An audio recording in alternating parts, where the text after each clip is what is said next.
Alrighty then, we identified a specific goal. So now the next step is to figure out how to achieve it. That brings us to O for observe.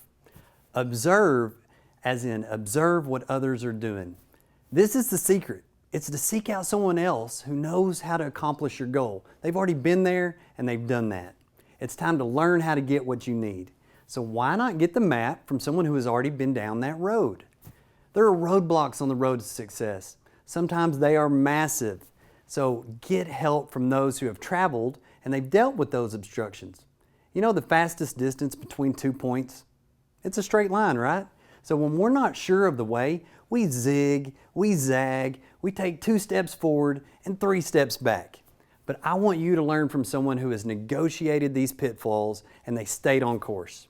There's absolutely no sense in getting black and blue from all the mistakes when they could have been avoided just if you had listened to others. The other thing is, check it out, you've saved yourself a mountain of time. You can get there much faster. Rich resources are within your grasp. It could be another business owner, a book author, or an industry best practice association. Crud, it could even be on a TV show or the internet. The point is, if we want to succeed, we need to go out, lock in, and observe what's working out there from others. So come on now, gather it in again, let's tighten it up. Let's go back to the example I shared before with the club memberships. So once we identified the goal and we asked those 6 questions, the next thing was to seek out companies that had elite club membership programs. We also looked for companies that had achieved rapid growth in membership sales. Those are the people I want to learn from. The key, when you go into observe mode and start to engage with the experts, it's to be prepared. Write down the questions you plan to ask in advance. This way it helps, no matter the source, to clearly define the answers.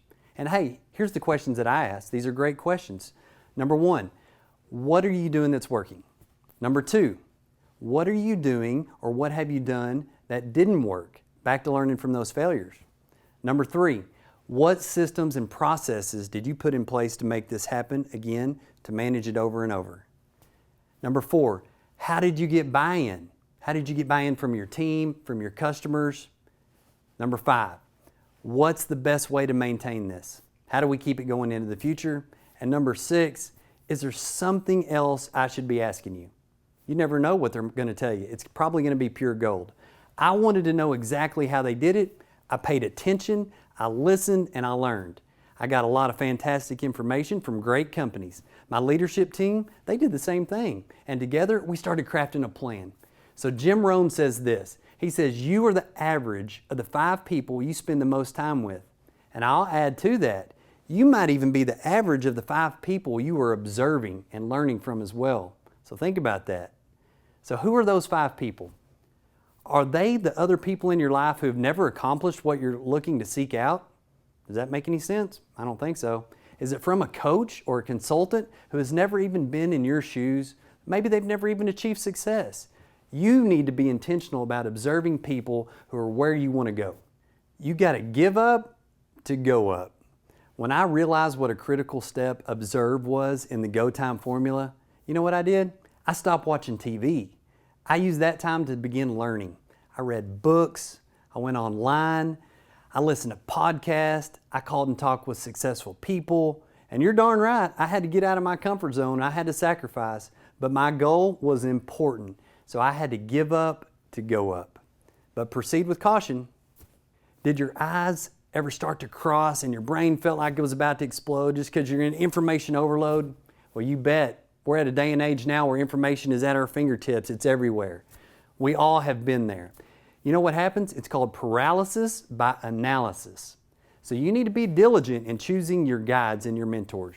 Here's what happens. If you have too many varying opinions, it'll confuse things. So here's what I would recommend. Pick your 5, but really key in on the top 1 or 2 people that you trust and believe in. Then get to learning, and it'll be go time. Okay, so let's take a second and review on this. Here we go. O, it's for observe, right? Learn from others who have traveled the road you're on. Listen carefully, avoid the obstacles, lock in on the lessons they've learned, and take note of their achievements. Next, be prepared. Write out the questions beforehand. The answers will be more clear and make more sense. Number 3, Sometimes you got to give up to go up, right? What are you going to sacrifice in order to learn more? Number 4, avoid paralysis by analysis. Identify the top 5 people you want to learn from, zero in on 1 or 2 top mentors, and be sure that they've achieved what you want.